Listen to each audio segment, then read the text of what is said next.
Hey budget gardeners, Vita Loca here. Join me today as I show you how to divide a dianthus plant. So let's go.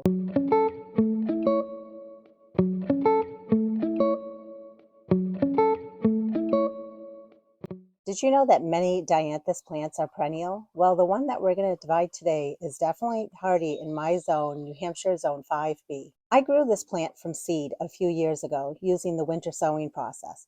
I don't remember where I got the seeds from.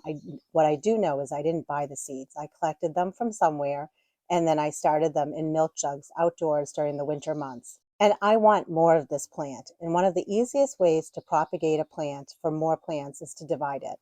If you have dianthus out in your landscape, the process that I'm going to show you today would still apply. Many perennials prefer to be divided in the spring or fall months. It is now middle of August. It's a great time for me to be dividing this plant. The key is I want to make sure that I'm giving the plant plenty of water so that it doesn't dry out and so that the roots can establish themselves. This is a small 3-inch pot. It's not a very big plant. So we're going to go ahead, we're going to take the plant out of the pot, and then we're going to see how many divisions we can make out of this plant. You can see what the color of the flower was, even though it's now spent and going by. There are some more buds at the base here, so this plant is still going to bloom.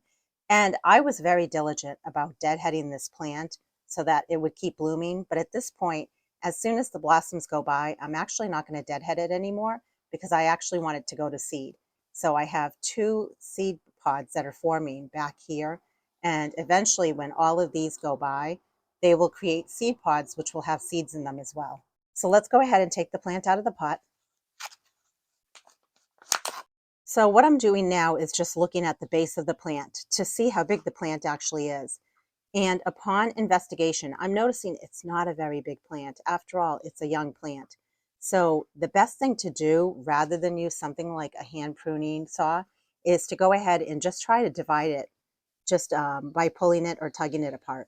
And what this dianthus has done over time is from the mother plant, it laid down its leaves. And when it did that, it created more roots down at the base here. So at this point, I could use something like hand pruners, or I could use micro snips. And let's go ahead and use the micro snips. See right here, these are the roots. So we're going to go ahead and we're just going to snip this plant right here.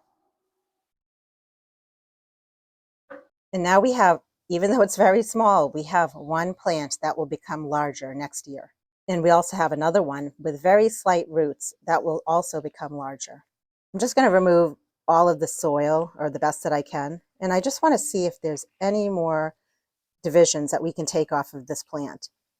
I really want to maximize the number of plants I can get off of this so that next year I have more of this plant that I can put towards the front of a flower bed.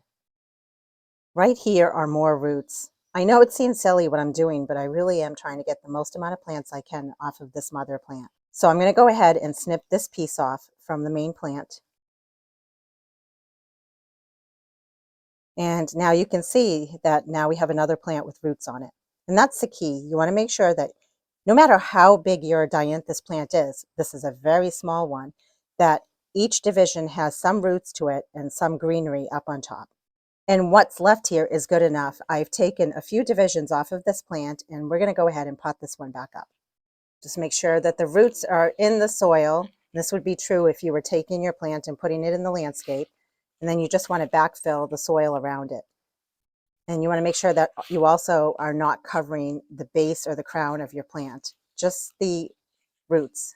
Propagating plants is a lot of fun. I enjoy doing that from seeds, from cuttings, as well as just propagating them by dividing them. And even though I do want to collect the seeds off of this plant so I can have a lot more of this plant, I also knew that I should be able to get at least one division out of it. And I'm willing to wait. I know that that plant was small and we just got very tiny divisions from it.